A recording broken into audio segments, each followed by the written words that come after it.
Corona से पति की मौत। महिला ने बताया कि 7 दिन मेडिकल कॉलेज में भर्ती पति को समय पर नहीं मिली ऑक्सीजन। पन्नी में लपेटकर अस्पताल ने दी पति की लाश।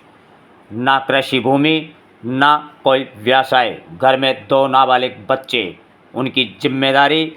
बिना पढ़ी लिखी पीड़ित महिला ने बताया कि 5 घरों में झाड़ू पोछा बर्तन धोकर 2,500 से 3,000 रुपये कमाती हूँ।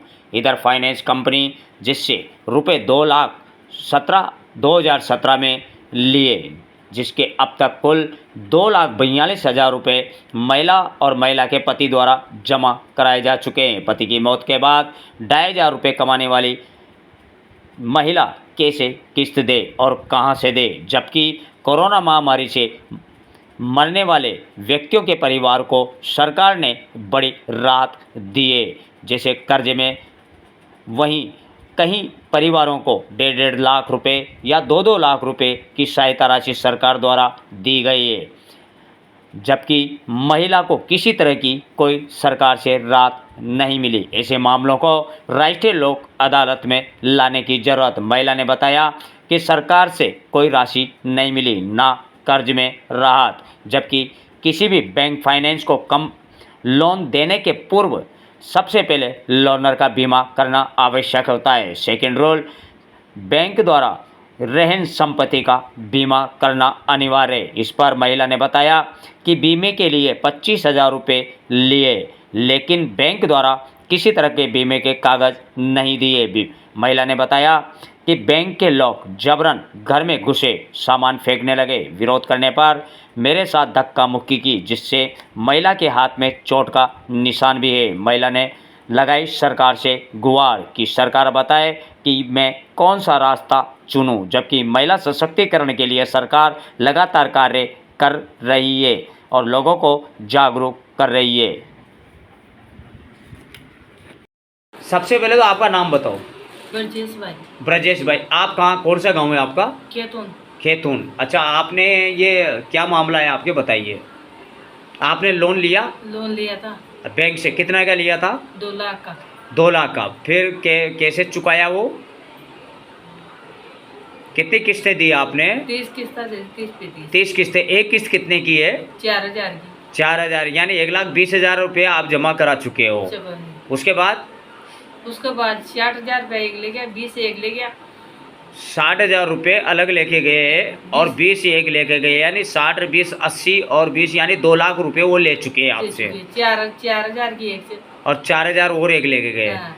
तो यानी 16,000 की एक से, यानी 2,20,000 ले चुके हैं आपसे। ले गया। फिर 15,000 की एक और से जमा करा दी, वो भी जमा करा दी। यानी जो महिला का ये कहना है कि 30 किस्तें जमा कराई 4,000 की, जो 1,20,000 होते हैं, फिर उसके बाद 60,000 रुपये वो ले गए, जिसकी रसीद है इनके पास है।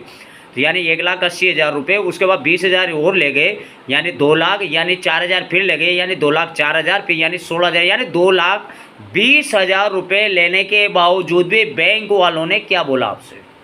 फिर भी धमकी दे रहे हैं, हमारे धक्का मुक्की दी, बर्तन पाक बला गया, ताला लगा बला गया। अच्छा, बच्चा बच्ची बाहर काट के। देखो, रोइए मत बहन जी, रो मत। देखो, महिला की आंखों में आंसू है। महिला का ये कहना है कि मैं बिना पढ़ी लिखी महिला हूँ, मेरे पास समझ में नहीं आता, मेरे 2 बच्चे हैं, छोटे हैं, नाबालिग के, मैं घरों में झाड़ू पोछा बर्तन करके और जाने कैसे अपने गुजारा बसर करती हूँ।